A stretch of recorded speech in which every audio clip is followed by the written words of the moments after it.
신문 이야기 도이치쿠쇼에 오신 여러분 반갑습니다. 저는 신문 읽어주는 남자 김진입니다. 최순실 씨의 수년간, 10수년간 운전기사 역할을 해왔던 인사가 98년 박근혜 대통령의 정계 입문 국회의원 보궐선거 당시 돈가방을 건넸다라고 당시의 상황에 대해서 폭로를 했습니다. 이번에도 세계일보가 단독 기사를 보도했습니다. 최순실 씨의 운전기사가 폭로했던 당시 박근혜 국회의원 후보에게 전달된 돈가방의 내용과 그 금액은 과연 얼마일까요? 그리고 그 돈의 성격은 과연 어땠을까요? 잠시 후 저희 도이치쿠쇼에서 오늘의 단독 보도해드리겠습니다. 오늘 조간신문 어떤 뉴스 보도하고 있는지 지금부터 저와 함께 하시죠. 먼저 동아일보입니다. 야3당 모두 나선다.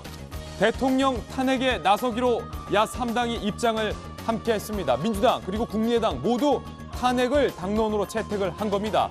여당에서 29명 이상 찬성표를 확보해야 탄핵이 가능해집니다. 다음 신문입니다. 이번에 한국일보입니다.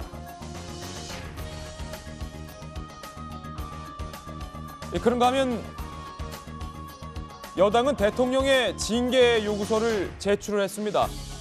비박계 의원 29명이 대통령 징계 요구서를 제출했는데요. 박근혜 대통령에 대한 자진 탈당을 압박하는 것으로 보입니다. 다음 신문입니다. 이번엔 조선일보입니다. 최순실 일가가 박근혜 대통령의 1998년 보궐선거 때 2억 5천만 원을 지원했다. 오늘 세계일보가 단독으로 보도하고 있습니다. 최순실 씨의 운전기사의 증언, 잠시 후 저희 도이치쿠쇼에서 상세히 보도하겠습니다. 다음 신문입니다. 이번엔 경향신문입니다. 새누리당의 남경필 그리고 김용태 두 의원이 오늘 탈당을 할 예정입니다. 비주류죠. 남경필 경기지사와 김용태 의원 비박계의 선두주자인데 오늘 새누리당을 탈당을 공식 선언할 방침입니다. 이 두 사람의 탈당 이후 릴레이 탈당으로 이어질지 새누리당의 분당 위기에 놓였습니다. 다음 신문입니다. 이번엔 한겨레 신문인데요. 돌리면 나옵니다. 박태환 선수가 어제 기자들을 만나서 이렇게 털어놨습니다. 김종재 2차관을 만났을 때 무서웠다. 올림픽 나가지 마라. 올림픽을 고집하면 불이익을 준다라는 김종 전 차관의 회유 발언에 대해서 당시 박태환 선수가 노이로제에 걸렸다. 이렇게 털어놨습니다. 다음 신문입니다. 이번에 서울신문입니다. 대통령의 탄핵 이야기가 강도 높게 국회에서 나오고 있습니다. 그럼 과연 탄핵은 언제 이루어질까? 26일 촛불 집회 직후인 다음 주 초에 탄핵안을 발의할 가능성이 조심스럽게 나오고 있습니다. 바로 다음 주 야당을 중심으로 대통령에 대한 탄핵안 발의할 것이다 라는 시점까지 나왔습니다. 과연 탄핵이 가능할지 잠시 후 저희 도이치쿠쇼에서 상세히 분석해 보겠습니다. 다음 신문입니다. 이번엔 중앙일보인데요. 역시 돌리면 나옵니다. 이제 남은 의혹 중에 하나는 김기춘 전 실장과 최순실 씨와의 사이에 관한 의혹입니다. 김기춘 전 실장은 모른다 일관하고 있는데 알고 봤더니 87년 유경재단 당시 분규 때 김기춘 전 대통령 비서실장이 당시에 최태민 씨 측을 수차례 만났다라는 증언들이 오늘 쏟아지고 있습니다. 중앙일보의 단독 보도 내용 잠시 후 저희 도이치쿠쇼에서 상세히 보도해드리겠습니다. 과연 김기춘 전 실장은 최순실 씨를 정말 몰랐을까요? 지금 정황상 그렇지 않아 보입니다. 시청자 여러분께서는 지금 고품격 뉴스 토크 신문 이야기 도이치쿠쇼를 시청하고 계십니다.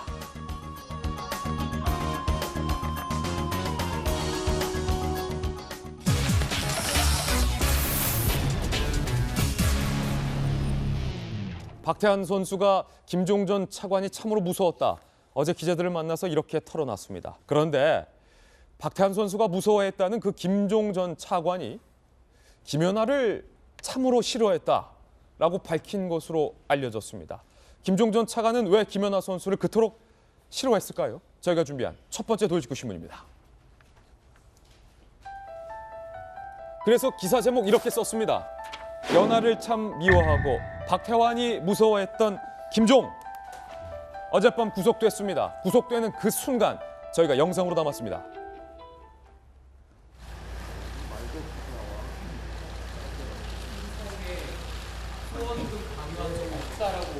입장을 밝히셨는데 억울한 점 없으세요? 간단하게 한 말씀만 밝혀주십시오. 오늘 법원에서 결정되는 것에 대해서는 어떻게 생각하십니까? 판사님께 잘 말씀드렸다라고 입장 밝히셨는데 법원의 결정에 대해서 한 말씀다라고 오전에 말씀하셨잖아요.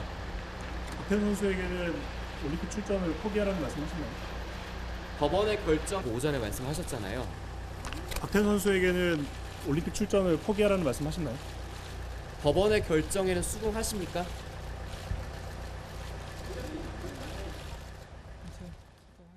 김종전 차관은 모든 기자들의 질문에 묵묵부답이었습니다.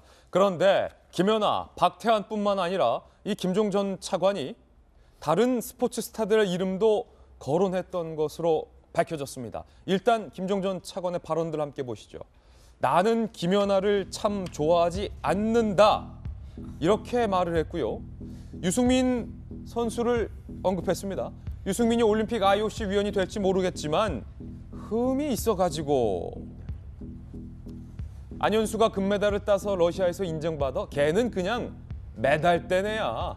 메달 따내야. 박태환 생각 잘해. 이렇게 말을 한 건데 김병민 의원님. 예. 아니 안현수 선수 이름도 나왔고 예. 탁구 선수 유승민 선수 이름도 나왔는데 일단 다 제쳐놓고 김연아 선수 얘기부터 할까요? 우리 연하 선수를 왜 싫어한 겁니까 그렇게? 그러니까요. 참 안 좋아한다. 많은 국민들이 이제 김종 전 차관을 참 안 좋아하게 생겼습니다. 네. 라는 얘기를 먼저 좀 드리고 싶고요. 이 얘기가 나왔던 거는 이제 박태환 선수에 대해서 올림픽 출전하지 말아라라고 회유, 협박 등등의 얘기를 하면서 김연아 선수 얘기를 하게 된 거죠. 차라리 연하처럼 후배들 키우는 데 좀 집중하면서 기업들 후원이나 알아보는 건 어때라는 얘기를 아마 한 것 같습니다. 예. 김연아처럼 하라고 얘기를 해놓고서는 그런데 나는 연하를 참 안 좋아해라는 얘기를 했다라고 이제 전언이 전해지는 건데요. 예. 이게 절대 얘기하지 말라라고 얘기를 하면서 연하를 참 안 좋아한다라고 얘기를 했는데 김연아 선수랑 박태환 선수 친하지 않나요? 친하죠. 네, CF도 친한 같이 사람한테 제 싫어 그러면서 절대 얘기하지 말라는 거는 가서 얘기하라고 한 얘기가 아닐까라는 생각도 들고 도대체 왜 이런 말을 대한민국의 문화체육부 문화체육관광부의 차관으로 있는 분이 이런 얘기를 할 수 있을까에 대한 국격에 대한 문제 의심을 좀 들 수밖에 없고요. 예. 두 번째는 이제 유승민 선수와 안현수 선수에 대한 얘기는 좀 심각합니다. 특히 유승민 선수 같은 경우는 IOC 선수위원으로 이번에 출전을 하지 않았습니까? 예. IOC 선수위원이라고 하면 사실 어찌 보면 우리가 이제 평창 동계올림픽을 준비하는 국가로서 IOC 위원 한 명 한 명이 너무나 소중하죠. 근데 대한민국 차원에서는 지금 이건희 회장이 병석에 누워 있는 상황이기 때문에 IOC 위원으로서 활동을 못하는 상황이라 예. 선수위원 한 명을 배출하냐 마냐가 너무 중요하고 이 과정에 문화체육관광부는 할 수 있는 모든 지원을 다 해줘야 되는데 걔가 되겠어? 라는 식으로 뒤에 지금 팔짱을 끼고서는 지켜보고 있다는 거예요. 그리고 아니 오히려 대한민국의 오히려 IOC 선수위원을 응원해줘야 할 김종전 차관이 그럼요. 지원하고 흠잡고 있다. 응원하고 예. 영어가 잘 안 될 수도 있다라면 그런 부분에 전폭적인 지원해야 되는데 걔가 흠이 있다라는 식으로 깔아내렸다라는 건 이 말 한마디만 보더라도 전혀 지원하지 않았겠구나라는 생각을 우리가 갖지 않겠습니까? 예. 안현수 선수 같은 경우는요. 대한민국의 보배 같은 선수를 빙상연맹의 자기들끼리 갈등 때문에 러시아로 귀화하도록 우리가 지켜보고 있어서 많은 국민들이 애타는 심정을 갖고 있었던 사람입니다. 예. 그 사람에 대해서 그럼 체육계가 갖고 있는 비리나 부정부패 등을 극복하고 앞으로 이런 일들이 재발하지 않기 위한 노력들을 해야 되는 사람이 문체부의 차관 아닌가요? 예. 체육을 담당하는.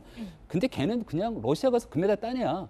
이렇게 딱 치부시켜버리는 거죠. 이 말을 들은 박태환 선수는 내가 리오올림픽에 가서 수영으로 금메달을 따도 문체부에 힘을 가진 사람들이 야 너는 그냥 금메달 따내야. 광고 안 좀 그만이지. 네가 뭐 금메달 땄다고 대학에서 교수 시켜줄 것 같아? 예. 대학 우리가 압박하면 교수 자리 없어. 이렇게 받아들일 수 있는 얘기를 문체부 차관이 했다? 와 이분은 지금 이제 구속 수감된 상태인데 법정에서 여러 가지 형량이 가만히 예. 되겠지만 국민이 갖고 있는 이 불끈는 감정에 대해서도 법원이 좀 중대하게 판단을 해줬으면 좋겠다는 생각입니다. 이게 문화부 이 차관이란 지위에 있는 사람이 박태환 선수에게 모두 다 협박한 내용입니다. 박태환 선수가 왜 이렇게 김종 차관이 그토록 무서웠고 노이로제에 걸렸는지 알 법합니다. 너 이번에 올림픽 나가면 내가 너 김연아처럼 싫어할 거고 안윤수처럼 너 메달 딴다 해도 그냥 메달 딴 애에 불과할 것이고 다른 나라 가게 될지도 모르고 그리고 유승민처럼 너가 IOC 선수위원회 도전한다 해도 우리가 안 도와줄 거야. 제가 김연아 선수를 좀 싫어하는 거는 감이 오는 게 있어요. 어떤 부분이냐면은 승마협회를 전행을 했듯이 장시호 씨하고 이제 이규혁 선수 등이 해가지고 이제 빙상 부분에 대해 가지고 크게 이제 장악력을 가지려고 했던 이제 정황들이 되게 많이 나오거든요. 동계 뭐 스포츠 영재센터인가 이런 거 차려가지고 이제 삼성한테 16억, 문체부에서 7억 이렇게 나오지 않습니까? 그런 부분에서 이제 김연아 선수가 별로 협조를 안 한 거겠죠. 그런 예. 부분에 대해 가지고 이제 눈에 가시인 것 같고, 유승민 선수는 이제 김종 차관이나 청와대에서 볼 때 큰 흠이 있죠. 이름이 안 좋잖아요. 이름이 유승민이다. 그렇죠. 배신의 정치 유승민과 이름이 같다. 그건 뭐 농담이고, 예. 그러니까 그 아까 말씀하셨지만은 문대성 전 의원이 IOC 선두위원이었잖아요. 그때는 제가 알기로는 뒤에서 지원이 되게 많이 했었어요. 그 지원이라는 게 뭐 돈 뿌리는 지원이 아니라 좀 컨설팅 회사 같은 걸 만들어서 PT 자료도 도움을 주고 나가가지고 연설문 작성도 도움을 주고 그랬는데, 유승민 선수는 그때 이 뉴스에 많이 나왔는데 아실 거예요. 리우 올림픽 선수촌에서 땡볕에서 악수하고 진짜 맨땅에 헤딩해가지고 당선이 됐었죠. 예. 근데 이게 그러니까 자기들의 이 영향력 없이 뭔가를 하려고 하는 사람들은 다 마음에 안 들어 했던 것 같아요. 다 결국 마음에 안 보면은. 들었다. 예. 우리 쪽 사람이 아닌 선수들은 다 쳐냈다라는 건데, 박태환 선수가 그 당시 얼마나 무서웠을까요? 안현수 선배, 유승민 선배, 그리고 내 동생 같은 연하까지 언급을 하면서 올림픽에 나가지 마라라고 높은 분께서 이렇게 협박을 했으니 말입니다. 박태환 선수 기자들 만나 이렇게 털어놨습니다. 분위기 너무 높으신 분이니까 뭐 무섭기도 했고, 선수로서 앞으로의 감당할 수 있는 무게라든지 책임이라든지 그런 거에 대해서 무서움을 많이 느꼈었는데, 그런 것보다 제가 선수로서 출전할 수 있는 것이 중요하다고 생각을 해서 그 생각 외에는 사실 많이 안 했던 것 같아요. 교수 그런 자리 얘기라든지 그런 거 나왔을 때는 사실 뒤에 들어온다기보다 올림픽을 정말 나가야 하는데 이거를 어떻게 하면 나갈 수 있을까라는 생각을, 그러니까 그런 선수에 대한 부분들을 굉장히 많이 생각했던 것 같아요. 예, 내가 보면은 예, 그 역시 김연아 선수가 박태환 선수보다는 멘탈이 강한 것 같아요. 김연아가 박태환보다는 멘탈이 세다. 예, 박 대통령이 손을 뭐 뿌리친 것도 그렇고, 저런 어떤 김종 전 차관의 체육계 압력에 대해서 이제 버텼는데, 박태환 선수 같은 경우는 사실 그 줄을 갖다가 정부가 쥐고 있었잖아요. 예. 리올림픽 나가느냐 못하느냐. 그러니까 이제 많이 떨었던 것 같은데, 이제 우리가 어저께 김연아 선수가 이 정부한테 보복을 당해서 평창 올림픽 문체부가 주관하는 스포츠 영웅에 당선이 되지 못했다고 했는데, 오늘 사실관계가 좀 이렇게 바로잡는 기사가 나왔더라고요. 스포츠 영웅에 이제 제일 많은 투표를 하고 당선되지 못한 것은 50세 이상만 스포츠 영웅이 될 수 있다는 규정 때문에 그랬다는 거예요. 그러면 그 다음에 이듬해 2016년 올해에 왜 스포츠 영웅이 되었느냐? 그거는 그 규정이 바뀌었답니다. 50세 예. 이상이라는 규정이 바뀌어가지고, 그래서 그거는 당시 선정에 참여했던 의원들이 그건 압력을 받은 바가 없다라고 해서 오늘 사실관계를 바로잡는 그게 있고요. 다만 지금 아까 지금 화면도 나오지만은 빙상연맹을, 장시호를 중심으로 한 빙상연맹이나 동계 스포츠를 밟는 과정에서 김연아 선수가 제가 보기에는 권력이나 이런 거에 하지 않았겠죠. 호락호락하지 않았겠죠. 그러니까 이제 저렇게 미워했던 것 같고요. 근데 이제 다시 뒤집어 보면은 또 김연아 선수를 미워하기도 정말 쉽지가 않습니다. 우리나라 예. 국민으로서. 그거야말로 정말 강한 멘탈을 가진 것 같은데, 그러니까 김연아 얼마나 선수보다 김종 차관이 더 멘탈이 세다. 그렇죠. 정말 미워하기가 쉽지가 않거든요. 예. 그러니까 그 뒤에 있는 장시호, 어제 같이 구속이 됐는데, 장시호나 최준실의 그림자가 이는 장악력이 얼마나 셌나 하는 거를 볼 수 있는 반증 같습니다. 안현수, 유승민, 김연아, 박태환, 대한민국의 국보급 올림픽 스타들을 이렇게 폄하할 만큼의 인물, 애초부터 문화부 차관에는 어울리지 않았던 인물이었는지도 모릅니다. 그런데 조금 더 진지한 얘기를 좀 해봐야 될 것 같습니다. 이숙현 칼럼니스트. 김종 차관 구속이 됐는데, 잠시 후 저희가 자세히 이야기를 나눠보겠지만, 김종 차관이 한 발언들, 그러니까 구속돼 있는 김종을 수사하면 수사할수록, 예를 들어서 김기춘 전 대통령 실장이 가보라는 곳에 내가 갔는데 그곳에 최순실 씨가 있었다라는 등 밝혀지지 않은 인맥과 커넥션에 대해서 김종 차관은 많이 알고 있는 것 같아요. 일단 저도 굉장히 좀 기대하고 있는데요. 예. 김종 차관이 일단 구속됐고 조사를 계속 받고 있는데, 우리가 상상하지 못했던 또 많은 얘기들이 나올 것 같다는 어떤 그런 일말의 기대감이 있습니다. 지금 나온 건 빙산의 일각이다. 예, 여전히 그렇죠. 그러니까 사실은 우리가 다루는 예. 이 모든 얘기들이 뭐 기밀문서 유출된 거라던가, 뭐 최준실 씨의 전행이라던가, 혹은 김기춘 전 실장의 어떤 여러 가지 내용들을 보면은 사실은 드러난 모든 것들이 빙산의 일각이라고 생각하니까 사실 좀 끔찍하긴 한데요. 네. 그러니까 예를 들면 이제 김종 전 차관의 어떤 발언이 중요한 거 한 가지만 예를 들면 아까 말씀하신 것처럼 그 김기춘 씨는 지금 지속적으로 최태민 일가 자체를 아예 모른다고 하고 있고 예. 특히 최순실 씨를 모른다고 하고 있잖아요. 전화한 적도 없습니다. 만난 적도 없습니다. 굉장히 당당하게 지난 11월 2일에도 기자들을 만나서 여전히 부인을 했는데 김종 전 차관 얘기는 그겁니다. 아니 김기춘 차관 실장이 가라고 봤더니 최순실 씨였다. 그래서 그 연결고리가 이미 한번 나와버린 거예요. 김종과 최순실의 연결고리는 김기춘. 네. 어허. 그래서 사실은 김기춘 이거 하나 보더라도 물론 이제 김종 차관의 일방적인 주장이기 때문에 또 다른 뭐가 있을 수는 있겠습니다만 그 저런 얘기를 그냥 거짓말로 하기도 참 쉽지는 않다고 생각을 하고 예. 어떤 식으로든 연관이 있을 거라고 생각하는데 그 두 사람의 연관, 그러니까 김기춘 전 실장과 최순실 씨의 연관은 수사하면 다 나온다는 거예요. 그렇죠. 김종을. 네. 그리고 이제 김종 씨는 또 문제가 되는 게 지금도 장시호 씨 얘기가 나오는데 장시호 씨가 그 동계 뭐 영재 센터 같은 걸 운영했잖아요. 근데 삼성을 또 압박해가지고 16억 원을 이제 뜯어내게 하고 또 문체부는 사실은 이제 그 영재센터가 별로 실적도 없었던 곳이었는데 지난해 문체부에서 6억 원이 넘는 돈이 나갔습니다. 이 돈은 우리 세금이에요. 그러니까 이 장시호 씨가 또 실질적으로 꾸려가려고 했던 또 이 외에도 또 여러 가지 다른 회사들도 있는데 여기에 뭐 기업이 또 돈을 내고 우리 그 세금으로 또 돈이 지불되고 그러니까 사실상 최순실 씨가 했던 거에 어떤 비슷한 어떤 패턴을 장시호 씨도 그대로 가져갔다는 게 아닌가라는 생각이 들어서 네, 김종 전 차관의 어떤 입이 상당히 주목되는 그런 상황이죠. 네. 장시호하고 김종 전 차관 같은 경우는 일종의 이너서클을 가지고 있으면서 한 달에 2번씩 만나서 인사나 사업을 논의했던 어떤 뭐 국정 뭐 수행의 파트너 비슷한 급이었던 것 같아요. 최순실의 조카 장시호와 김종 전 차관은 그렇게 정기적으로 만나면서 뭔가를 논의했다는 거예요. 그렇죠. 그런데 처음에 우리가 그 이성환 전 미래재당 사무총장의 인터뷰에서 그 얘기 나왔지 않습니까? 최순실 씨가 그렇게 말했다는 거 아니겠습니까? 김종 씨가 최순실을 아느냐 할 때 최순실이 우리 모임에는 급이 아니야 했는데 그 최순실 급이 아니라 장시호 급이었죠. 예. 김종 전 차관은. 그래서 이렇게 했던 그 국정농단, 소위 말해서 문체부 자체의 국정농단의 주범으로 두 사람이 어저께 구속이 됐는데 재미있는 것은 지금 최순실과 그 김종 차관을 연결하는 걸로 가보니까 김기춘 실장이 가보니까 두 사람이 최순실이 앉아 있더라. 그래서 알게 됐다라고 김종 전 차관이 검찰에서 얘기를 했는 걸로 나와 있는데요. 오늘 동아일보만 썼는데 또 다른 커넥션이 있습니다. 예. 그 검찰에서 그 조사 본부에 따르면은 김 전 차관의 부인 A 씨, 부인이 김종의 최순실, 부인. 그렇죠. 예. 최순실 씨가 오랜 친분을 유지하고 있었다는 겁니다.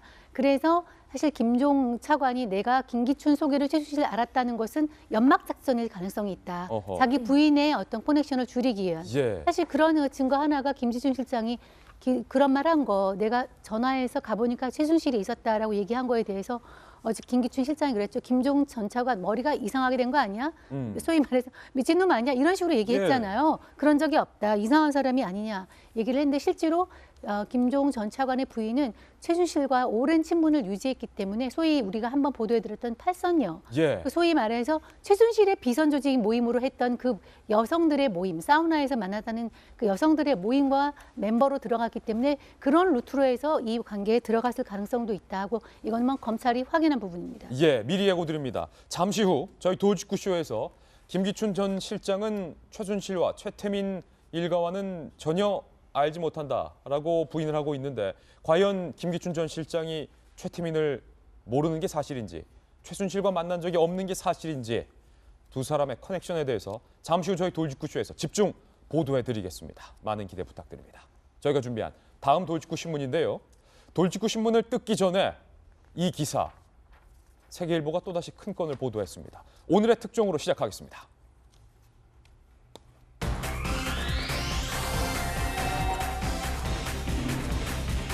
네, 오늘의 특종입니다. 최순실 씨의 운전기사가 98년 박근혜 대통령이 정계에 입문했던 국회의원 보궐선거 당시 최순실 씨 일가로부터 돈가방을 건네받아서 당시 박근혜 후보 캠프에 전달을 했다. 충격적인 발언을 폭로했습니다. 저희가 준비한 다음 돌직구 신문입니다. 최순실 운전기사의 폭로, 내가 돈가방을 직접 날라서 대구로 갔다.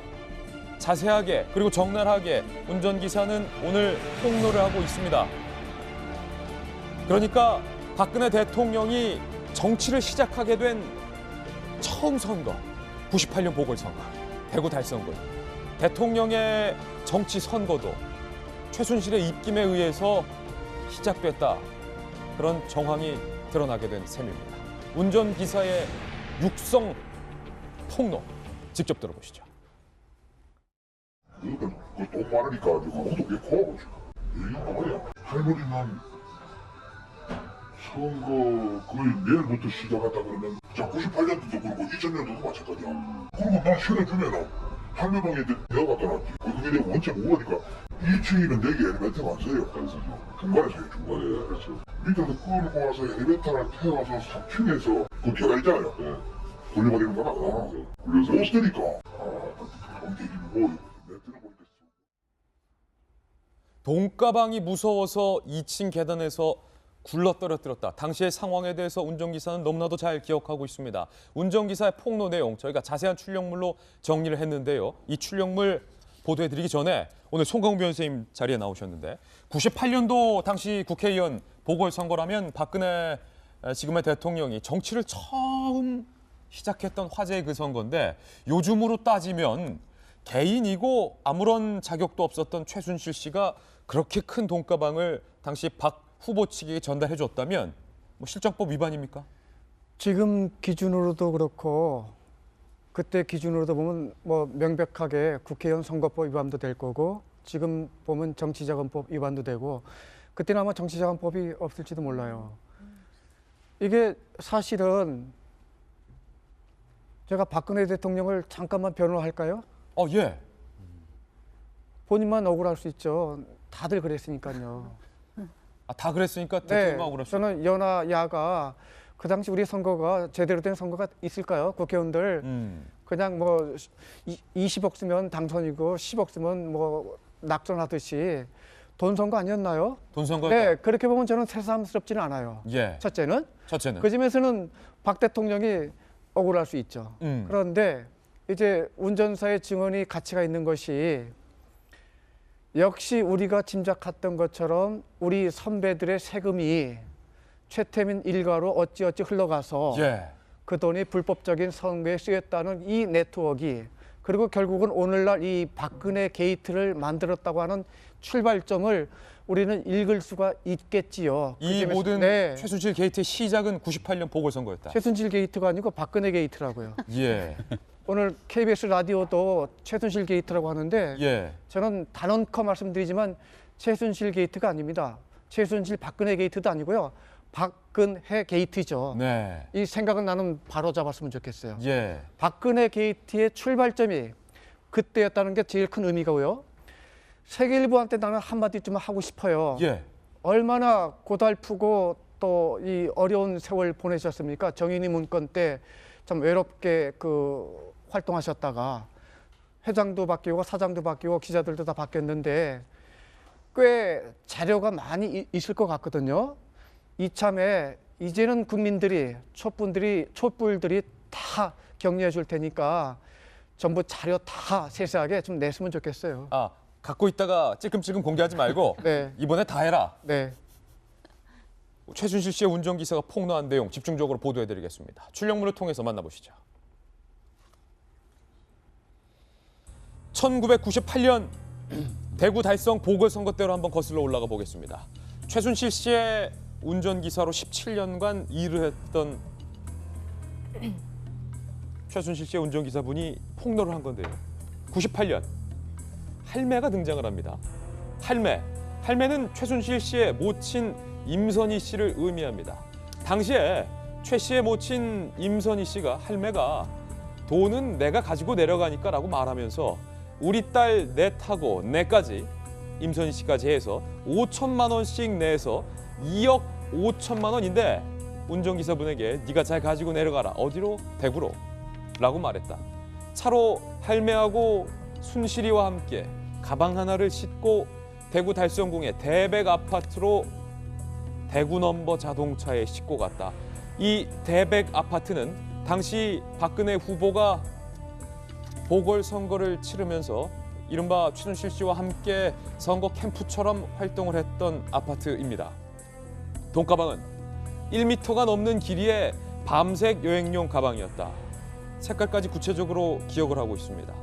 그리고 열려진 가방 안에는 돈다발이 가득했다. 그런데 문제는 그로부터 2년 뒤 보궐선거로 2년 뒤 2000년에 실시된 16대 총선에서도 1998년과 똑같이 돈가방이 대구로 내려갔다. 최순실 씨 집안에서 박근혜 후보 측에게 돈가방이 내려갔다. 이렇게 말을 하고 있는 겁니다. 운전기사의 증언은 계속됩니다.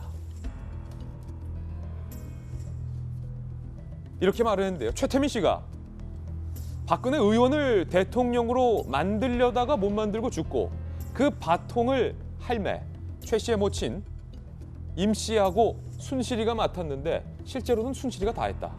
그 당시 기억을 바탕으로 증언을 한 겁니다. 가정부가 있었는데 그 가정부 얘기로는 할배 최태민 씨가 아플 때 할매에게 은행에 평생 써도 다 못 쓰는 예금 130여 원이 있으니까 98년도 기준으로 130억이면 지금 기준으로는 상당한 금액일 겁니다. 내가 죽더라도 애들 순득 순실에게 손 벌리지 말라라고 할배가 했다고 한다. 듣기로는 할매의 돈이 은행에 130억 원 정도 있었다고 하더라. 최태민 씨가 준 돈이겠죠. 그것을 딸들끼리 나눈 것으로 안다. 그럼 최태민 씨와 그의 부인이 어떻게 이렇게 많은 돈을 축적할 수 있었을까? 운전기사는 이렇게 증언합니다. 최태민 씨에게서 돈이 넘어왔다고 봐야 한다. 원래 격한 표현을 쓴다. 최 씨가 뭐 있었겠느냐? 단칸방, 불광동에 전화기도 없었는데. 최순천 부부 소유의 1,300억 원짜리 청담동 빌딩도 최태민 씨가 살아있을 때 지어줬더라고 하더라. 밤새도록 용달차로 돈을 실어 나를 정도로 돈이 많았다고 한다. 밤새도록 용달차로 돈을 실어 날랐다. 최 씨의 외사촌 오빠 임모 씨 얘기로는 할배 돈을 용달차로 4대에서 5대나 옮겼다고 하더라. 돈을 옮기는데 죽을 뻔했다고 한다. 최태민 일가의 자금 형성에 대한 부분에 대한 증언입니다. 또 이어집니다. 세 번째. 지금 최 씨가 살고 있는 서울 신사동의 7층짜리 미승 빌딩. 원래는 7억 원을 주고 최태민 씨가 사줬다고 하더라. 7억에 구입했는데 지금 몇십억으로 올랐으니까 엄청나죠. 순실이의 배짱이 당시에도 보통을 넘었다. 20여 년 전 경기도 동두천에 1억을 주고 산 땅을 2000년도인가 즈음에 40억 원을 받고 팔았다. 그때 차를 아우디와 벤츠로 싹 바꾸더라. 원래 저 사람들은 현금을 가지고 있지 않았다.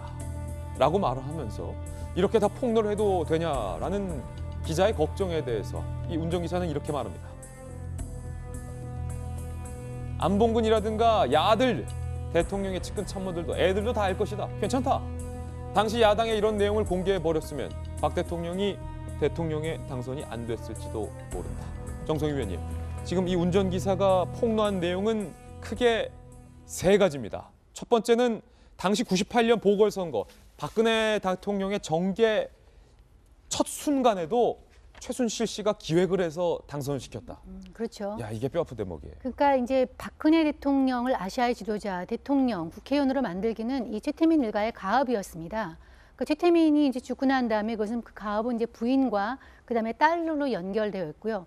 최태민 일가의 일동의 정치기획사 CTS라고 그러죠. 최태민 CTS 기획사가 아하. 박근혜 대통령, 박근혜 당시는 이제 야인이었지만 박근혜를 그 국회의원과 정치인으로 만들기 위해서 아주 집안 자체가 조직적으로 움직였던, 사실 돈 선거는 그때도 다 했기 때문에 아까 말한 대로 이 돈이 어디서 왔다는 것이 포인트라기보다는 최태민 일가가 대통령을 지금의 이걸로 만들기 위해서 이렇게 온 가족이 달라붙어서 노력했다는 것이 이제 오늘 폭로의 그 어떤 주된 내용이고요. 사실 이거에 대해서 청와대에서 이제 확인 요청을 했는데 청와대에서 당연히 이제 아무 반응이 없었는데 예. 이 생생한 어떤 저는 그 어떤 표현 이런 거 자체가 거짓말으로 보기가 상당히 힘든 게 사실일 가능성이 이 굉장히 운전기사가 이제 오랫동안 이 집에서 운전기사 노릇을 했고요. 2차례에 걸쳐서 운전기사를 했고 그 돈가방을 움직일 때의 정황에 대해서 얘기를 하는데 당시 이 대백 아파트, 박 대통령이 머물던 대구 달성의 대백 아파트가 2층에 있었답니다. 예. 2층까지는 엘리베이터가 없어서 이 돈가방을 들고 3층으로 이제 올라갔다는 거예요. 엘리베이터를 타고 3층에 올라가서 너무 무거워서 돈가방이 옮길 수가 없어서 3층에서 2층으로 가방을 떨어뜨려서 굴러서 떨어뜨린 다음에 2층에 가가지고 운반을 했다. 1m가 넘는 가방, 밤새 가방. 그렇죠. 심지어 이 오늘 내용 중에서는 박근혜 대통령도 별도의 돈가방을 가지고 내려왔다. 그런데 박 대통령은 돈이 없었기 때문에 가방도 없었기 때문에 그 가방 자체도 최태민 일가가 보낸 거다. 예. 최태민 일가가 보낸 그 가방을 들고서 역시 이제 운전기사가 그 돈을 가지고 내려왔는데 그 돈도 역시 최순실 일가가 모았던 돈이다. 심지어 이런 증언도 있습니다. 당시에 이제 돈이 가끔 저 부동산 이제 부자인데 아무래도 큰 돈을 만들기가 어렵겠죠. 그러니까 돈을 내라고 했다는 거예요. 최순실 예. 일가가 네 남매 중에서 할매까지 여기 나오는 그 최태민의 부인까지 5천을 했는데 당시 최순득 씨는 돈이 없으니까 나 대출 받아야 되니까 나 지금 못 내겠다 하니까 최순실이가 화를 냈다는 거예요. 예. 돈 안 내면 나한테 연락하지 마. 언니, 부탁도 하지 마. 언니 지금 돈 안 낼 거면 앞으로 나한테 부탁하지 마. 그래가지고 최순실 예. 득 씨가 울며 겨자 먹기로 대출을 받아서 5천만 원을 들고 왔다. 그러니까 이 정치인 만들기, 박근혜 정치인 만들기의 프로젝트가 얼마나 집요했는지, 예. 얼마나 온 가족이 똘똘 뭉쳐서 했는지를 볼 수 있는 그런 증언들입니다. CTM 기획사라는 표현을 썼어요. 정치 기획사. 이제 박 대통령을 옹호하는 분들이 이제 박 대통령은 깨끗하다. 그리고 이제 이번 사건도 뭐 본인이 뭐 한 건 없지 않냐. 대통령 재산 목록을 보면 좀 심플하긴 해요. 삼성동 자택하고 예금 얼마밖에 없는데 돈이 필요가 없죠. 이 최태민 씨나 이 일가들이 다 이렇게 거머쥐고 돈 필요하면은 나한테 말해. 뭐 있으면은 내가 사줄게. 이런 식으로 모두 다 이제 움켜쥐고 있으니까 대통령 명의의 재산을 가질 필요도 없고, 그러니까 대통령이 계속 정신적으로나 경제적으로나 이분들한테서 독립을 하지 못한 거죠. 그러니까 이거는 박 대통령이 정말 사랑해서 뭐 밀어줬다기보다는 전적으로 통제하고 있었던 정황이다. 이렇게 보는 게 맞을 것 같아요. 정치적인 암흑기에 대통령이 수년간 처해 있었고 결국 이 98년도 선거는 박근혜, 개인 정치인 박근혜의 암흑기를 깨고 나오는 세상으로 나오는 첫발이었던 그 선거에 알고 봤더니 최순실 씨 일가가 마치 정치 기획사처럼 활동을 해서 돈도 대주고 정치적인 조언 및 캠프를 실질적으로 운영을 했다라는 충격적인 증언인데 이 칼럼. 네. 정치 기획사다. 정성규 의원께서 이런 표현을 썼는데 그렇다면 그 정치 기획사는 국회의원을 입성시켰고 대통령까지 만들었으니까 꽤 성공적인 정치 기획이었다. 뭐 이렇게 씁쓸하게 표현할 수 있나요? 네, 제가 예전에 저는 최순실 정권의 박근혜 게이트라고 규정을 하면서 이걸 아이돌이 어떤 기획사가 아이돌에게 엄청나게 시간과 에너지와 돈을 투자하면서 아이돌 하나를 길러내듯이 최순실, 최태민 일가 이런 정치 기획사에서 박근혜라는 어쨌든 결과적으로 걸출한 정치인을 만들어낸 것이 아닌가. 그래서 결과적으로 보면은 좀 냉소적으로 표현하면 성공했죠. 국회의원도 여러 번 했고 또 결과적으로 대통령이 그들의 어떤 뜻대로 당선이 됐으니. 근데 지금 앞서서 다 말씀하셨지만 이제 돈의 흐름이 네티즌들의 반응을 보면 참 재밌는 게 이거는 최태민 씨 일가에서 돈을 준 거라기보다 네티즌의 반응입니다. 준 거라기보다 어차피 그 돈이 박근혜 대통령의 돈이다. 대신 최 씨 일가에서 관리해줬기 때문에 이것은 뭐 그 최 씨 일가의 돈이라기보다 박근혜 대통령의 돈이라고 봐야 되는 거 아니냐 뭐 이렇게 좀 지적하시는 분도 계셨고요. 당시 저렇게 최 씨 일가가 이렇게 노력해서 결국 대통령을 만든 이유는 지금처럼 엄청나게 이권을 챙기고 대기업에서 돈을 뜯어서 결국은 그 당시 투자했던 돈을 지금 다시 회수하는 것은 아닌가. 예. 그러니까 이건 결과적으로 뇌물죄에 해당한다. 이렇게 또 지적하신 분이 있어요. 근데 참 처음부터 끝까지 씁쓸하죠. 엊그저께 안희정 전 지사가 한 여러 가지 발언 중에 참 뜻깊었던 게 의미 있었던 게 지금 가장 위로를 받아야 될 사람은 여러 사람들이 있지만 박근혜 대통령을 정말 진심으로 지지했던 사람들한테 위로의 말씀을 드려야 된다고 했는데 저는 그 말이 굉장히 좋았거든요. 정말 그 98년부터 지금까지 박근혜 대통령을 믿고 신뢰했던 사람들이 분명히 있을 겁니다. 예. 그분들한테는 이 모든 얘기가 굉장히 배신처럼 느껴지겠죠. 배신의 정치 박 대통령이 좋아하는 단어긴 한데 그 자신을 지지했던 사람들에게 오히려 배신이라는 느낌을 가져다 주는 굉장히 좀 아이러니한 상황이 아닌가라는 생각이 듭니다. 네. 정치인으로서의 첫발부터 최순실 씨에게 자금적 큰 도움을 받았기 때문에 대통령의 마음속엔 어쩌면 최순실 일가에 대한 마음의 빚이 있었는지도 모르겠습니다. 이 운전기사의 폭로 다시 한번 들어보시죠. 그러니까 돈 많으니까 그것도 꽤 커. 뭐야? 할머니는 선거 거의 내일부터 시작하다 그러면 자 98년도도 그렇고 2000년도도 마찬가지야. 그러면 난 실어주면 할매방에 내가 갖다 놨지. 그게 내가 원체 모으니까 2층이면 4개 엘리베이터가 안 써요. 중간에 서요, 중간에. 그렇죠. 밑에서 끌고 와서 엘리베이터를 태워서 3층에서 그 계단 있잖아요. 돌려버리는 거나. 그래서 못 쓰니까. 언제 이거 내 들어보니까 2000년 국회의원 선거 때도 똑같았다. 그런데 궁금한 건 이 최태민 씨 일가가 도대체 그렇게 많은 재산을 어떻게 형성했는가 합니다. 운전기사의 증언도 일맥상통하고 있는데 김병민 의원님. 예. 최태민 씨의 돈이 얼마나 많았길래 용달차로 밤에 몰래 돈을 나르는데 용달차로 4-5대나 그 돈을 옮기는데 죽을 뻔했다 힘들어서. 야, 이 평생을 써도 다 못 쓰는 돈이 예금으로 130억 정도가 있었다라는 그때 증거까지 당시. 나오지 않습니까? 그 당시 90년대 돈으로 130억이면 이루 말할 수 없는 돈이겠죠. 그 중에 아주 일부인 한 2억 5천만 원 정도를 박근혜 국회의원 만들기에 돈을 썼던 건데 최태민 기획사가 베팅을 크게 하진 않았다. 뭐 이런 생각했다는. 130억 넘게 네. 있었는데 그중에 네. 2억 5천이면 큰 돈 베팅한 건 아니다. 왜냐하면 그 당시 선거 때 대구 달성으로 박근혜 후보가 돈을 갖고 내려왔는데 이것도 뭐 여러 가지 증언이 나옵니다만은 그 당시에 그 선거를 기획했던 위원장 얘기가 아니 이 돈 들고 지금 선거하겠다는 거야? 이런 얘기가 나왔다는 거예요. 2억 5천 가지고 선거 못한다. 저는 지금의 선거를 계산해 봤을 때는 뭐 공직선거법이 워낙 깔끔하게 정리가 돼 있어서 국회의원 선거 때 1억 5천만 원 이상 못 쓰겠다 못을 박아놨지만 이 당시는 그런 부분들이 아니었기 때문에 뭐 한 수십억을 쓰는 건 기본이었다라는 얘기들이 계속 전해지지 않습니까?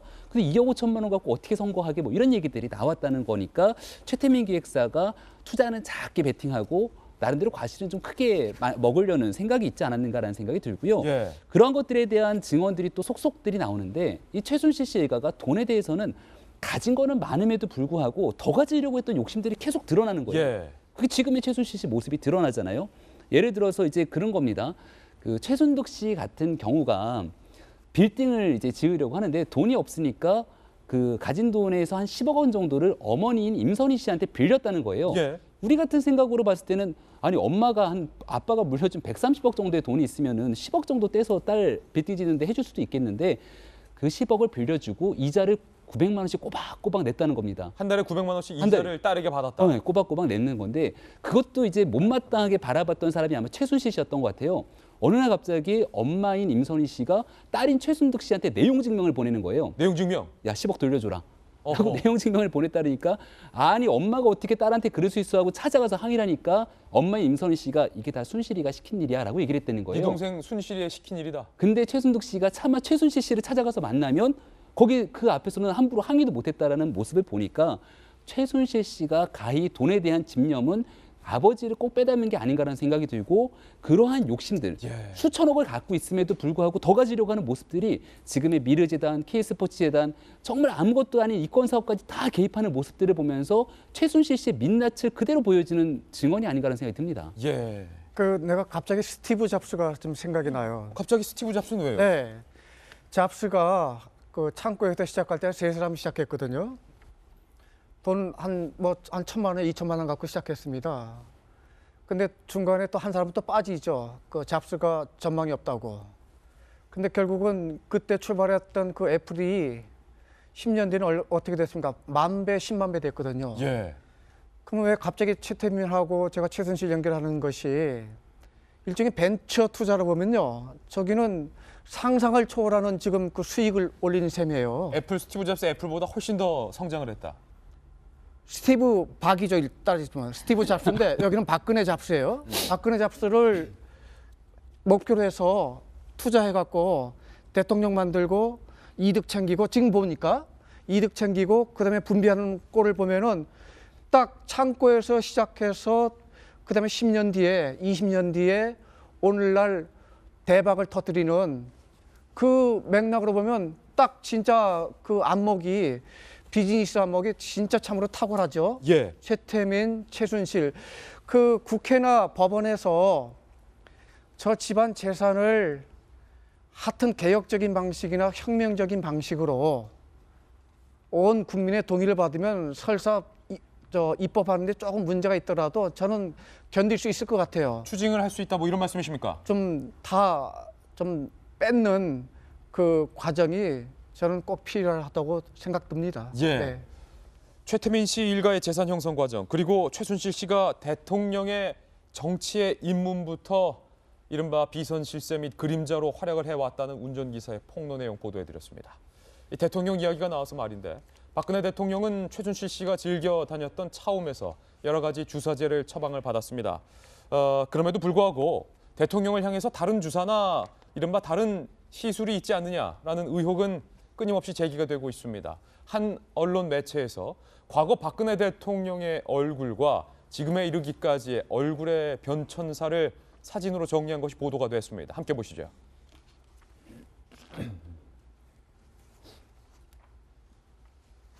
2004년 4월 그리고 7월 23일 당시 정치인 박근혜 의원의 얼굴 모습이 2009년 7월 2일 그리고 2011년 6월 3일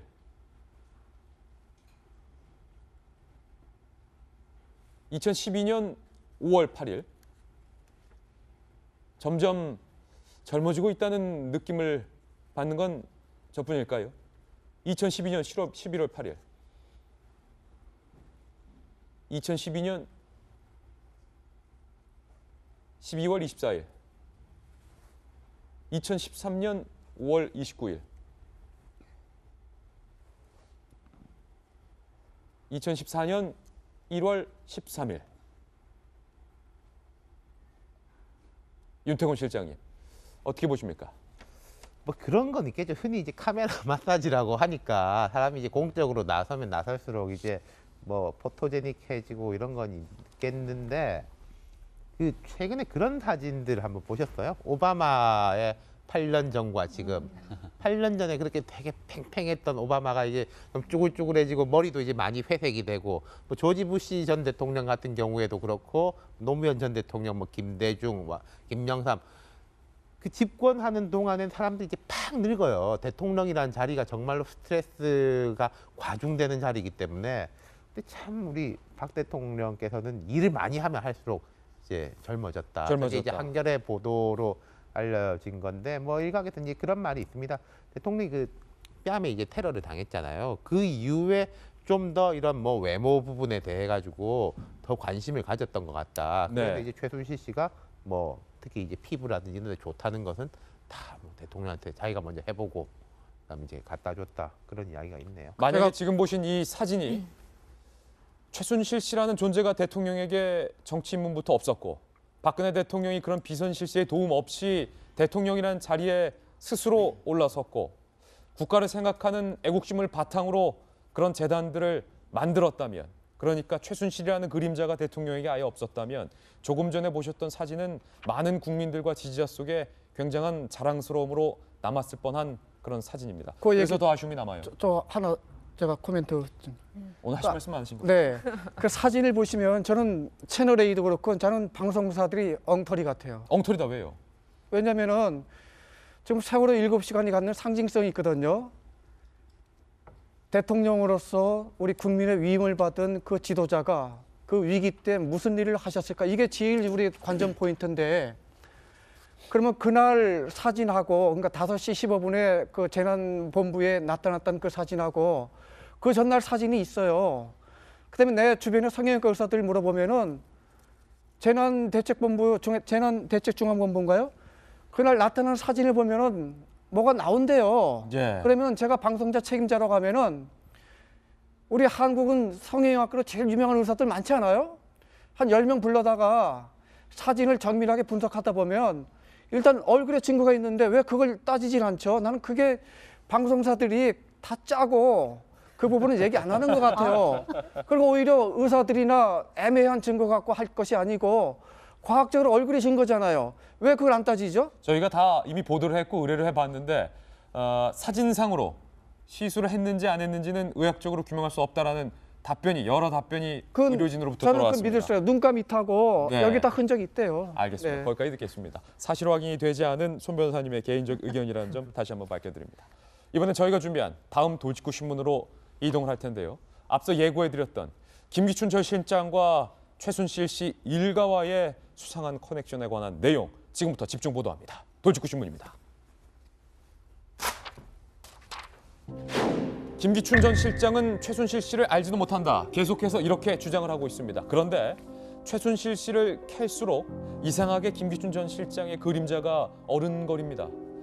도대체 최순실, 최태민 일가와 김기춘 전 실장은 어떤 사이일까요? 어떤 관계를 유지하고 있는 걸까요? 그런데 오늘 한국일보 1면에 단독 보도되고 있습니다. 차은택 감독이 검찰에서 털어놓은 내용 중에 하나가 이 칼럼. 문제가 참 많았던 광고 기획사를 통째로 삼키려 했던 송성각 콘텐츠진흥 원장을 선임하기 전에 김기춘 전 실장에게 소개를 했다. 그렇죠. 차은택 씨 하면 떠오르는 사람이 최순실이고 최순실 하면 떠오르는 사람이 차은택이고 지금 이런 상황이 됐는데요. 이 최순실 씨의 최측근인 차은택 씨가 송성각 그 콘텐츠 원장을 김기춘 전 실장한테 소개를 시켜줬다는 거죠. 당시에는 이제 그 콘텐츠 원장이 아니었는데 뽑고 있는 상황이었다고 합니다. 근데 당시 사실 이력서가 굉장히 형편없는 이력서를 보냈음에도 불구하고 김기춘 실장을 만난 이후에 실제 2014년 12월에 콘텐츠 진흥 원장으로 선임이 됐다라는 거죠. 근데 지금 아까 얼핏 말씀을 하셨지만 이 송성각 씨가 문제가 많은 게 그 포스코 계열사였던 광고 그 회사였죠. 포레카. 그것을 강제로 이제 가져가려다가 지금 미수에 그친 거 아니겠습니까? 예. 그럼 당시 그 대표를 만나서 뭐 묻어버리겠다는 등 입에 담을 수 없는 그런 협박을 했던 그런 사람들 결국은 송성각과 연결되는 사람은 차은택이고 차은택과 연결되는 사람은 최순실이기 때문에 최순실과 김기춘 실장은 또다시 연결이 됩니다. 또 그뿐만 아니라 지금 김기춘 씨 뭐 비근한 뭐 옛날 얘기는 이제 다른 분들이 하시겠지만 당장 김기춘 실장이 지난 2013년 초에 상반기에 한 6, 7개월 머물렀던 빌딩이 최순실 씨의 그 미승 빌딩입니다. 네. 강남의 신사동에 있는 미승 빌딩 그 7층짜리 건물인가요? 그러니까 그 김기춘 실장이 실장으로 발탁된 게 지난 2013년 8월이었죠. 허태열 실장 다음에 비서실장으로 취임이 됐었는데 그 전에 한 6, 7개월 동안 김기춘 씨가 최순실 씨의 빌딩에 머물면서 이른바 조각이나 이런 거에 대해서 상당히 논의를 그 빌딩에서 많이 했다고 하죠. 그럼에도 불구하고 김기춘 씨와 최순실 씨가 서로 잘 모른다. 이 자체도 말이 안 되고요. 조금 더 거슬러 올라가면 유경재단까지 되는 거죠. 유경재단 분쟁이 있었던 게 지난 87년인가 그랬을 텐데요. 당시에 김기춘 씨가 유경재단 분규 사태 당시에 이 재단을 수차례 찾아와서 최태민 씨 뭐 일가와 여러 차례 얘기를 했다라는 진술이 지금 계속 나오고 있습니다. 그렇기 때문에 당장 그 87년부터만 보더라도 어떤 그 관계를 충분히 추정할 수 있을 테고요. 다시 또 이제 2000년대로 넘어가 볼까요? 네. 2006년부터 사실은 이제 그 김기춘 실장이 박근혜 대통령을 옆에서 지금 보좌했기 때문에 2006년부터만 따진다고 하더라도 최순실 씨를 몰랐다. 이 자체는 별로 설득력이 없는 것 같습니다. 네. 차은택 씨, 그러니까 최순실 씨의 최측근 차은택 감독이 송성각 진흥원장을 선임하기 전에 이른바 김기춘 전 실장을 만나서 사실상의 면접을 보고 미리 만나서 콘텐츠 진흥원장에 선임될 수 있도록 윤허를 받았다, 허가를 받았다, 소개를 해주었다라는 차은택의 진술인 겁니다. 그런데 차은택뿐만 아니라 앞서 보도해드렸던 김종전 차관도 최순실 씨와의 커넥션에서 김기춘 전 실장을 언급했는데요. 김종전 문체부 차관이 최근 검찰 조사 과정 중에서 이렇게 진술을 했습니다. 김 전 실장이 말한 곳에 가보니 최순실이 있었다. 물론 이 김종전 차관의 검찰 진술에 대해서 김기춘 전 실장은 김종전 차관이 그런 말을 했는지 믿을 수 없고 했다면 그 사람은 정신이 이상한 사람이다. 전면 부인을 했습니다. 그런데 여기서 그치지가 않습니다. 최순실 씨와 김기춘 전 실장 과연 정말 몰랐을까? 87년으로 거슬러 올라가 보겠습니다. 87년 유경재단의 분규 당시에 유경재단에 근무했던 A씨가 이렇게 말했습니다. 87년 당시 김기춘 전 비서실장이 최태민 씨 측을 만나기 위해서 재단에 수차례 방문을 했었다. 그 시절부터 김기춘 씨가 최태민 일가를 돌봐줬다는 건 당시 유경재단 직원이라면 다 아는 이야기다. 김기춘 최순실의 커넥션은 김기춘 최태민으로 시작된다. 이렇게 말을 하고 있는 겁니다. 그러면서 유경재단에 근무했던 B 씨는요. 김기춘 씨가 당시 문제를 해결해 주겠다고 왔다. 하지만 분규 사태가 직원들이 원하는 방향으로 제대로 풀린 일은 없었다. 그러니까 김기춘 전 실장은 직원의 편에서 문제를 푼 것이 아니라 최태민 일가 쪽에서 뭔가를 하려 한 것 아니냐라는 재단 관계자들의 증언이 오늘 쏟아지고 있는 겁니다. 윤태곤 실장님, 87년 유경재단 분규 상황 잘 아시죠? 그때 이제 뭐 많이 나오지 않습니까? 박지만 씨하고 이제 박근영 씨하고 그쪽에서 이제 우리 형제들과도 이제 떼어 놓는다 이렇게 해가지고 이제 문제가 생기고 최태민 씨가 횡령하고 이런 게 문제가 터질 때인데 김기춘 실장은 그 당시에 이제 고검장급 간부였어요. 검찰의 간부인데 김기춘 비서실장이 최근에도 나는 최순실을 모른다라고 이야기하지 않습니까? 이게 말이 안 돼요. 말이 안 되는 게 김기춘 비서실장이 박정희 대통령한테 픽업된 게 74년이에요. 1974년에 이제 문세강의 이제 암살 사건이 벌어졌을 때 당시 이제 36살에 패기만만하던 서울중앙지검의 김기춘 검사가 문생왕에게 그 프레드릭 포스타이스의 자칼의 날이라는 예. 스릴러 소설을 이야기하면서 자백을 이끌어내거든요. 뭐 크게 힘을 들이지 않고. 그래서 이제 수사가 일사천리로 풀리고 김기춘 당시의 검사는 중앙정보부의 대공수사국장으로 다시 픽업이 됩니다. 예. 그리고 마지막에는 청와대 법무비서관을 지내요. 79년도에 11.6 사태가 터질 때까지. 근데 이제 우리가 아시다시피 김재규 중앙정보부장 시절부터 최태민 일가에 대해 가지고는 많이 조사를 했었지 않습니까? 중앙정보부와 청와대가. 그래서 이분이 이제 나는 그 사람들을 모른다라고 하는 거는 말이 안 되죠. 예. 그리고 이제 87년 이때 같은 경우에는 김기춘 비서실장이 박정희 정권 때 너무 잘 나갔기 때문에 오히려 50에서는 조금 물을 먹고 있을 때였는데 김기춘 비서실장은 또 어떤 게 있냐면은 정수장학회 일기 장학생 출신이기도 예. 해요. 이 사람이 대학원생일 때 그런 인연으로 해가지고 계속 박정희 대통령 일가를 뒤에서 서포트해주는 역할을 했었는데 그때 그 일가를 서포트해주는 게 뭐 박지만 씨나 박근현 씨라기보다는 박 대통령하고 최태민 씨 일가였다. 이런 식의 이제 의혹들이 있는 거죠. 한번 보실까요? 김기춘 전 실장이 과연 최순실 일가를 몰랐을까? 첫 번째 의혹. 김기춘 전 실장이 박근혜 정부 출범 직후 6개월 이상 최순실 씨가 소유하고 있는 신사동 미승빌딩, 아까 최순실 운전기사가 증언을 했을 때 나왔기도 했던 그 미승빌딩 6, 7층을 사무실로 이용했다라는 의혹 제기된 바 있습니다. 과연 김기춘 전 실장이 최순실을 모른다면 이 빌딩 6, 7층을 사무실로 이용할 수 있을까? 궁금증 1입니다. 그 뒤에 2014년 8월 청와대로 입성을 하게 되고요. 그리고 두 번째 의혹, 정윤회 문건 사건 당시에 검찰 수사에 개입해서 최순실 존재를 은폐하려 한 것 아니냐라는 정황과 증언들이 많이 나오고 있습니다. 그리고 세 번째는 김기춘 전 실장이 일본에 가서 줄기세포 치료를 받고 왔다. 어제 저희가 보도를 해드렸는데 이 일본의 줄기세포 치료를 받았던 곳이 바로 최순실 씨가 즐겨 찾았던 차움이 어레인지 해줬다라는 내용도 있습니다. 그리고 87년 유경재단 분규 당시에 김기춘 전 실장이 최태민 씨 측을 만나기 위해 왔다. 여기에 한 가지가 더 있는데 김병미 의원님. 예. 김기춘 전 실장은 최순실 씨를 모를 리 없다. 저희 도직구쇼는 이렇게 확신을 갖고 보도를 해드리는 겁니다. 바로 우병우 수석이 여기에 새롭게 등장을 하는데 네. 우병우 수석의 장인 이상달 회장의 고향인 경북 고령의 인맥들이 이상하게도 최순실 씨와 김기춘 전 실장과 얽히고 설키고 섞여 있다. 우리가 남이가라는 얘기를 해서 유명해진 김기춘 실장이 결국 믿을 거는 지연밖에 없지 않았을까라는 생각이 들고 이거는 뭐 최순실 씨 일가와 다 같이 하나의 네트워크 커넥션이 되는데 그 교집합이 지금 나온 것처럼 고령의 인맥이 아닌가라는 얘기가 나옵니다. 많은 국민들이요. 최순실 씨가 붙잡혀가는 과정에서 정말 국민적으로 나쁜 사람인데 그 옆에서 아주 뻔뻔하게 비호하고 있었던 뭐 죄송합니다 변호사님한테 그런 얘기를 해갖고선 우리가 그 이경재 변호사를 기억하실 텐데 예. 이경재 변호사가 대표적인 이 고령 인맥으로 볼 수 있고요. 그리고 김기춘 비서실장이 최순실 씨와의 연결고리를 갖는 과정에서 이제 우병우 전 수석 얘기를 했는데 우병우 수석이 청와대에 입성하게 된 계기를 가지고 최순실 씨와 우병우 수석 장모의 골프 회동을 우리가 얘기를 했었잖아요. 예. 근데 우병우 수석의 장모 이전에 사실은 우병우 수석의 장인이 엄청난 부를 이룩한 기업 회장 아니겠습니까? 예. 그 우병우 수석의 장인인 이상달 전 회장이 고령 인맥이라는 거죠.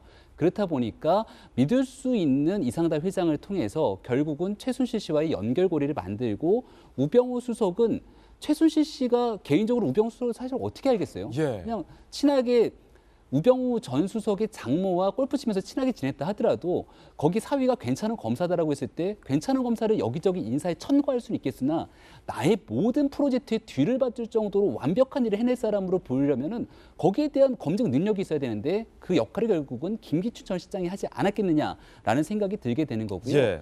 고령 인맥으로 자꾸 넘어가니까 여기에 또 핵심적으로 연결돼서 나오는 사람이 박근혜 정부가 가장 큰 위기에 처하게 되는 그 순간 결국은 총리에게 모든 전권을 이양하고 이선 후퇴를 하게 되는데 그 과정에서 야당과의 영수회담 등의 협의를 통해서 총리 추천하면 제일 좋았겠지만 박근혜 정부가 일방적으로 이제 총리 지명을 발표하지 않습니까? 예. 거기 이제 김병준 총리 내정자가 등장하게 되는 건데 그분의 능력이야 뭐 많은 사람들이 얘기했던 말씀하셨던 것처럼 뭐 두말한 아이가 없겠으나 그분도 역시 마찬가지로 고령 인맥으로 점철되면서 이상달 전 회장의 추도식에서 추모사를 읽는 것 때문에 결국은 야당이 자꾸 발목을 잡게 되는 빌미를 제공하게 되는데 이 모든 것들이 고령 인맥으로 연결되고 거기에 핵심에는 김기춘 전 실장이 있는 게 아니냐 이렇게 볼 수 있습니다. 김기춘 전 실장과 최태민 씨와의 인연, 그 두 사람의 인연에서 우병우 수석과의 인연, 우병우 민정수석이 청와대로 민정수석으로 천거될 당시 김기춘 실장의 작품이 아니냐라는 의혹도 많이 제기가 됐었습니다. 손 변호사님, 이 모든 커넥션을 종합해 볼 때 손 변호사께서는 결론을 어떻게 내리실지.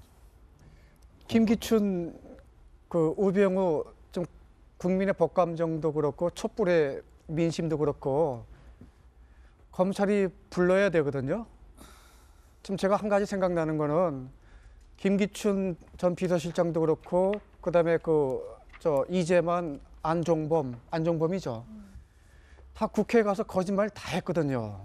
그 부분 고발을 돼 있는지 모르겠어요. 예. 나는 그거 검찰이 국회도 그렇고 우리는 공직자들이나 되게 보통 사람들이 한국은 하여튼 거짓말이 능수능란하고요. 이거에 대해 별로 죄의식도 없고 처벌하는 것에 대해서도 별로 감정이 그렇게 높질 않아요. 예. 닉슨은 거짓말 한마디 때문에 물러났잖아요. 그런데 우리는 왜 그렇게 나는 그렇게 이렇게 거짓말에 대해서는 별로 문제를 안 삼아요. 예. 사실은 앞으로 박근혜 게이트를 계기로 해서 한국의 진실로 거듭나는 사회가 되려고 하면요. 거짓말하는 부분에 대해서 지금보다 10배 이상 처벌받을 수 있다고 하는 공감대가 형성되고 그것이 법률로 가야 됩니다. 네. 그러면 생각해 보세요. 선서하고 국회 가서 누가 거짓말할 수 있을까요? 기업인이나 공직자나 아니면 누구도 거짓말하면 안 되면 그 사회 전체가 굉장히 깨끗해질 수 있는 가능성이 있는데 그렇지 못하거든요. 저는 우선 김기춘 비서실장 같은 경우는 지금이라도 검찰이 당장 이 증언과 관련해서 조사하고 그다음에 처벌하고 그 움직임을 보여야죠.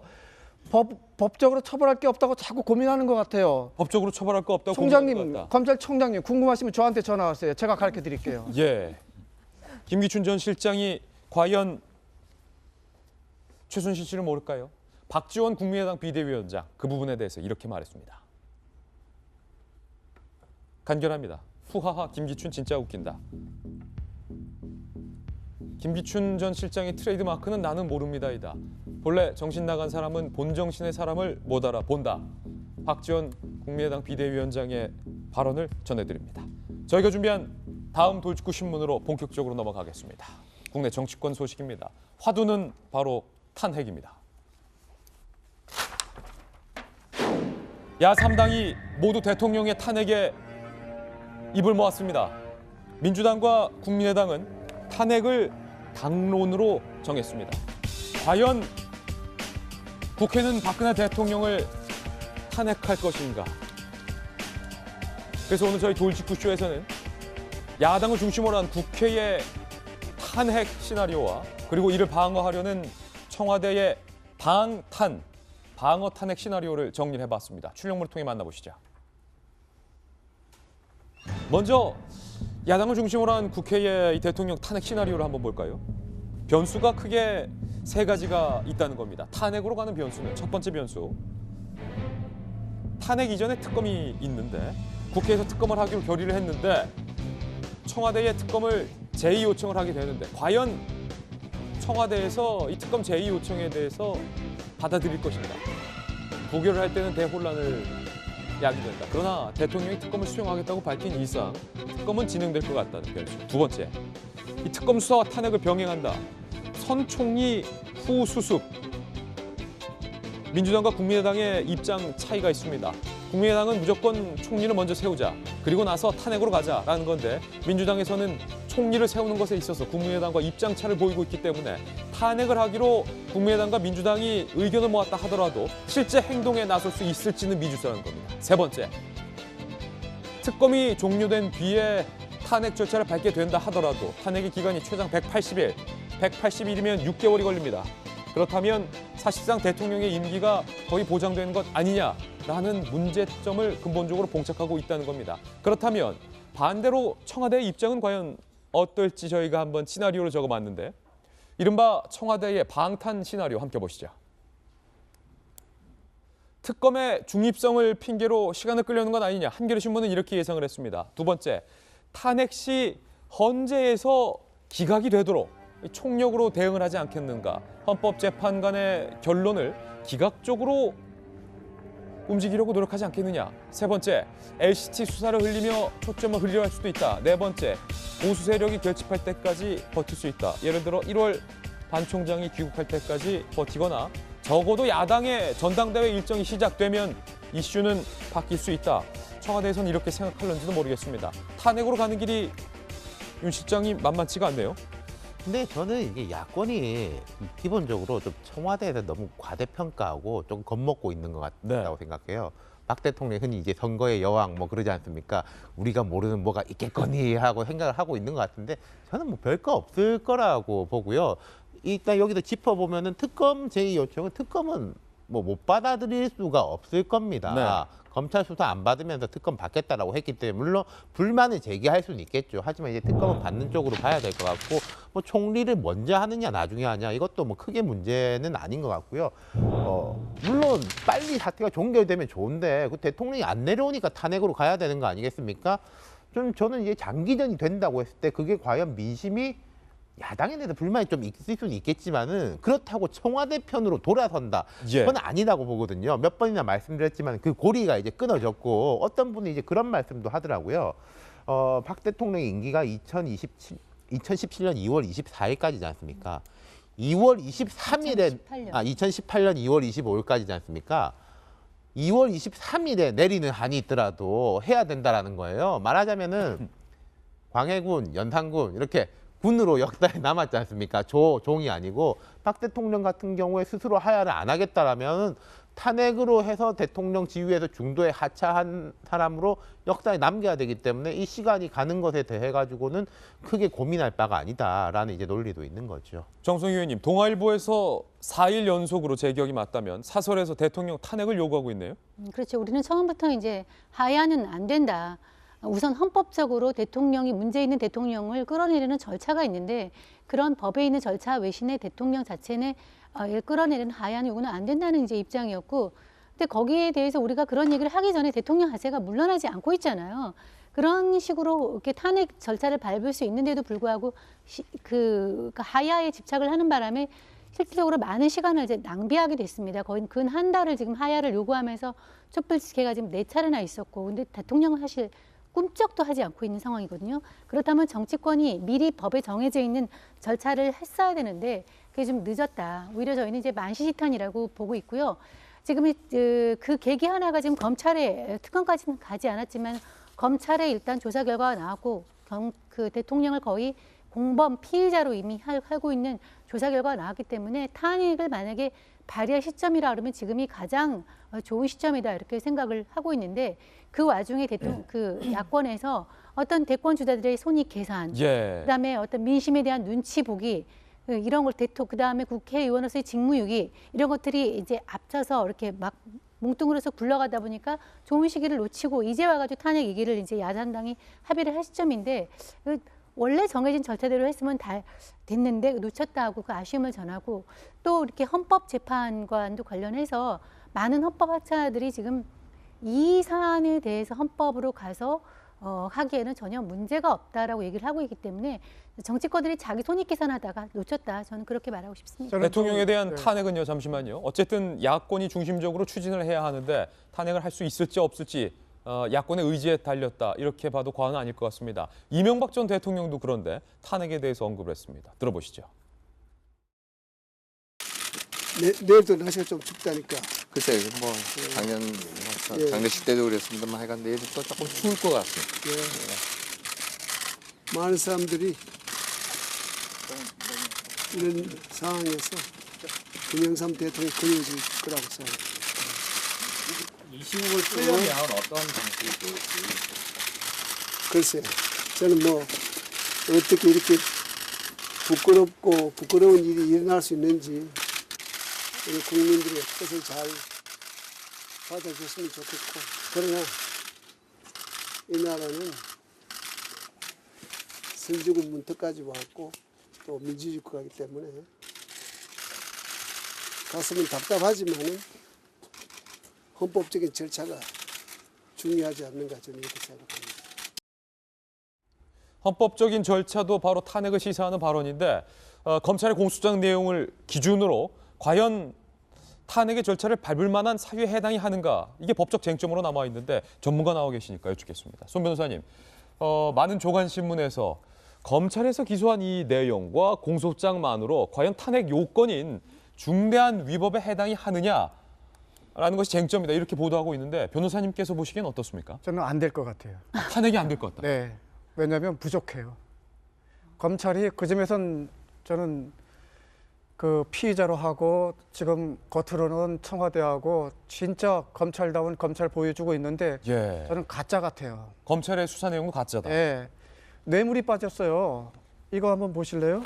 내가 이거 한번 보세요. 예, 두꺼운 자료를 가져오셨습니다. 네, 여기 내가 이게 지금 노태우 그다음에 전두환 그 대법원 판결문입니다. 한 95페이지짜리인데 예. 빨간 것만 한번 읽어보세요. 다른 경쟁 기업보다 우대하거나 최소한 불이익이 없도록 선처해 달라는 취지로 제공하는 10억 원을 지금 교부받아. 무서워서 돈을 냈는데 그 직권남용으로 했거든요. 전두환 전 대통령에 대한 수사 네, 내용이군요. 그 2천억 받았는데 예. 이 판례는 그냥 대통령이 재벌한테 돈 받으면 그냥 뇌물이에요. 예. 그 두려워하거나 또는 불이익 받거나 그때나 지금이나 똑같죠. 그때는 어떤 정부예요 또? 군사 독재 정부 아니에요? 그때처럼 무서운 대통령이 어디 있어요? 지금은 민주 대통령이잖아요. 그런데 대기업들이 무서워서 그냥 돈 냈다고요? 검찰이 이렇게 결론 내렸어요. 이런 예. 엉터리가 어디 있어요? 지금 아마 검찰에서는 추가로 조사해갖고 뇌물수수를 포함할지 모른다고 하는데 저는 우병우 검찰이거든요, 지금은요. 우병우 검찰. 제가 좀 심하게 표하면 우병우 검찰이에요, 여전히요. 그래서 지금 국회나 촛불은 탄핵을 얘기하는데 의외로 헌법재판소에 가갖고 확실하게 100% 설득력 있는 메시지를 보여주려고 하면은 예. 뇌물수수 되지 않으면 안 됩니다. 예. 그러면은 관건은 두 가지예요. 첫째, 적어도 일주일이나 열흘 안에 총장께서 그야말로 우병우 검찰이 아니라고 하신다고 하면요, 이 뇌물수수 200억, 700억 다 됩니다. 그거 해주시고요. 두 번째, 이번 주 토요일 날 오히려 200만, 300만의 촛불이 이 역사를 바꿔야 됩니다. 정치권보다도 검찰보다도. 그래, 우리나라는 우리가 바꾼다는 이 마음이 있어야 나는 제대로 탄핵되고 확실하게 새로운 대한민국 나올 것 같아요. 그 검찰이 중간 수사 결과를 밝힌 내용, 그러니까 검찰의 공소장에 나와 있는 그런 혐의들로는 한 나라의 대통령을 탄핵하기는 부족할 수도 있다. 100점 만점에 저는 49점 주고 싶어요. 탄핵이 안 될 수도 있다. 네. 기각될 수도 있다. 이렇게 예측했어요. 저도 사실 어제 그 어떤 법조인을 만나서 비슷한 얘기를 들었어요. 당장 지금 검찰이 굉장히 열심히 하는 척하지만 사실은 그렇지 않다. 박근혜 대통령은 앞에서 이제 말씀하셨으니까 넘어가더라도 최순실 씨 문제만 하나 보더라도 이건 말이 안 되는 거다. 지금 최순실 씨가 혐의가 일요일 날 그 검찰이 한 거 보면 이제 강요 미수, 뭐 그 업무 방해 뭐 이런 겁니다. 그런데 이것을 다 계산해 봐도 뭐 최순실 씨 입장에서 가장 좋은 건 한 2년 반 살다 나오면 된다는 거예요. 근데 우리는 뭐 국정농단부터 해가지고 기밀 문서 유출 이런 게 법 이전에 법 감정이라는 게 있고 지금 사람들은 촛불 그 들고 나온 사람들은 무기징역해도 뭐 모자란다 이런 얘기를 사실 하고 있는데도 불구하고 실질적으로 검찰이 지금까지 적용한 혐의만 본다면 사실 굉장히 미미하다는 겁니다. 혐의 자체가. 그래서 이제 앞으로 수사를 계속할 것이고 삼성 35억 부분을 어떻게 또 추가할 것인지 거기에 따라서 달라지겠지만 그래서 그 과정을 통해서 검찰의 의지를 저는 한번 확인해 보고 싶다는 생각이 드는데요. 저는 그 이전에 좀 다른 얘기를 한다면 아까 닉슨 말씀하셨지만 닉슨과 그 클린턴이 다 이제 탄핵 한번 당하기 전에 이제 사퇴를 했지만 닉슨이 결과적으로 사임을 한 거는 일단 탄핵이라는 게 이제 진행이 되고 있었던 것도 있지만 가장 그때 민심을 흔들어 놨던 게 그 특별검사를 경질해 버렸어요. 예, 특별검사 검질해 버리고 그것 때문에 법무부 장관이 사표 쓰고 나가고 해서 이제 차관이 뭐 일을 뭐 대신하는. 그래서 결국은 닉슨이 그 국민들 가장 마음 상하게 했던 거는 결국은 이제 그 수사를 방해했다라는 예. 것. 그 클린턴 같은 경우도 여전히 그랬죠. 거짓말을 했기 때문에 사람들이 더 열이 받았던 겁니다. 근데 지금 박근혜 대통령 거짓말했으면 대국민 거짓말을 했고 사실상 검찰 수사 안 받고 있고 사실 수사 방해를 한다고 볼 수 있죠. 닉슨과 클린턴이 했던 두 가지 죄를 지금 박근혜 대통령은 다 짓고 있는 겁니다. 전 충분히 사유가 된다고 봅니다. 예, 손 변호사님께서는 검찰에 기소된 지금 사유만으로는 헌법재판소 넘어가더라도 탄핵 안 될 것이다. 이숙형 칼럼, 이 칼럼은 이 정도면 탄핵하고도 남는다. 지금 두 번의 의견이 갈렸어요. 김병민 저도 의원님. 한마디만 좀 드리고 싶은데 손 변호사님 의견에는 공감을 합니다. 그 검찰이 지금 아직 밝혀내지 못한 뇌물죄에 대한 혐의를 분명히 적용을 해야죠. 그래야지만이 무기징역까지 갈 수 있는 최대 형량을 가지고 최순실 씨 일가에 대한 그리고 이 최순실 게이트에 대해 단죄하는 건 분명한데요. 탄핵에 대한 얘기는 조금 다르다라고 봐요. 탄핵에 대해서는 이미 현재 공소장에 적시된 내용만 갖고도 저는 충분한 혐의가 인정된다라고 보는데 지금 나와 있는 얘기 중에 직권남용도 있고 공무상 비밀누설에 대한 내용들이 있지만 저는 공무상 비밀누설 이거 하나만 갖고도 박근혜 대통령 탄핵은 충분히 가능하다고 보거든요. 우리가 어저께 돌직구쇼에서 설명을 드렸지만 그동안 정호성 비서관을 통해서 나갔던 대한민국 국가의 기밀들 세워나간 것들이 어마어마한 자료들이 있습니다. 이 내용을 가지고 도저히 현직 대통령으로서의 직무를 수행하기에 부적절한 부분들이 있기 때문에 거기에 한 단계 더 나가서 국민이 가지고 있는 보내준 신임을 배신한 행위에 충분히 적용이 되기 때문에 저는 이 정도로 탄핵이 된다라고 보여지고 만약에 이것보다 더 나가서 모든 부분들에 대한 검찰의 조사 결과 완벽한 범죄자를 로 인정이 될 때만 탄핵이 된다 그러면 우리는 앞으로 대통령을 탄핵하는 절차가 훨씬 더 어려워집니다. 이와 같이 단 한 가지 혐의만 가지고도 헌법이 규정한 대통령이 직무를 수행하기 어려운 상황 속에서 탄핵이 될 수 있다는 것들을 이번에 역사의 기록을 남겨야 하지만 차기 대통령이 앞으로 국가와 국민의 준엄한 뜻을 받들어서 제대로 국정을 운영할 수 있을 거다. 저는 이런 얘기 좀 드리고 싶어요. 예, 과연 야당이 대통령을 탄핵하기로 합의를 했는데 실제 탄핵 행동에 옮길지 그것 또한 미지수입니다. 조금 더 지켜봐야 될 것 같습니다. 60초 후 광고 듣고 돌아옵니다. 잠깐만요. 김종, 장시호, 안종범 그리고 대통령까지 검찰이 모두 다 조사를 했지만 물론 대통령은 직접 대면 조사하지는 않았지만 그런데 유독 검찰은 우병우 수석에 대한 혐의를 밝히지 않고 있습니다. 검찰 내부에서 특검이 얼마 남지 않았기 때문에 우리에게 시간이 모자르다라는 이야기까지 나오고 있다고 합니다. 그런데 이미 국민들은 검찰이 우병우 수석을 조사할 시간을 충분히 줬습니다. 검찰의 의지 아닌가요? 되묻고 싶습니다. 저희는 내일 아침 9시에 더욱더 풍성한 뉴스 들고 인사드리겠습니다. 오늘 하루는 분명 어제보다 더 나을 겁니다. 좋은 하루 되십시오. 고맙습니다. Just like they say in the song.